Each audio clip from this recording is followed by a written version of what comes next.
If you play RPGs often, I'm sure you know how long they can be. And while it is amazing to have so much content to sink your teeth into, sometimes I prefer to enjoy smaller bite-sized stories. And today, I'm here to show you one of the best examples of that. Live Alive is a beautiful remake of the original game of the same name from 1994, packed full of character and excitement enough to keep you entertained your whole playthrough.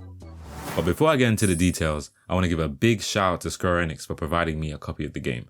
Thank you, it really helps a lot.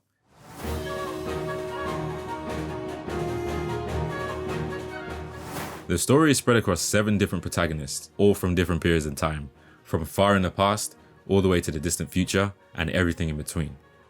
I really enjoyed this just because it makes each character so unique from each other, because at one time you're playing as a martial arts master, and another time you're playing as a robot created on a ship to maintain things and help out the crew. As well as having completely different personalities from each other, each protagonist has a unique skill or gimmick that makes their story segment play differently from others too. For example, in the ninja story, the big challenge is focused around stealth and memorizing patterns, whereas the pro fighter story is just a series of fights against opponents of your choice, where he can copy each move from his opponent to build the ultimate moveset. The combat is really unique too. It's seemingly turn-based, but your opponents and the characters you control can only make actions once their action bar is full. You're allowed to freely move around the grid, but it will cause time to pass, allowing your enemies to fill their bar up to get closer to making another action.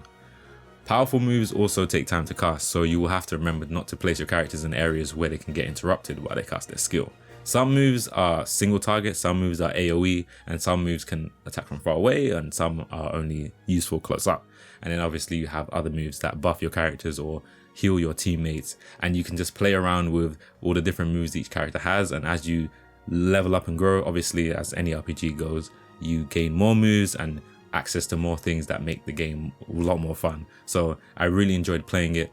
It never really got boring, especially because across each timeline for each character, they have different ways to engage with enemies. And even there's one character that can teleport out of battles instead of run away, which guarantees that you're gonna be able to leave at each battle you get into. So that becomes something interesting later on in the game, but I won't spoil anything.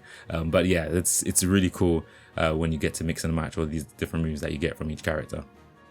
It seems like I'm always talking about how good the music is in every game I cover recently, but these games never let me down. And again, the music in this game fits perfectly and it sets the mood in every single scene. In the end, the game is a must buy for anyone interested in playing something short but incredibly entertaining, with enough extra content to sink your teeth into if you really feel like spending more time on it. If you enjoyed the video, please leave a like, and if you have played Live Alive, let me know how it was in the comment section below. For now, that's it for the video, and I'll see you all in the next one. Take care.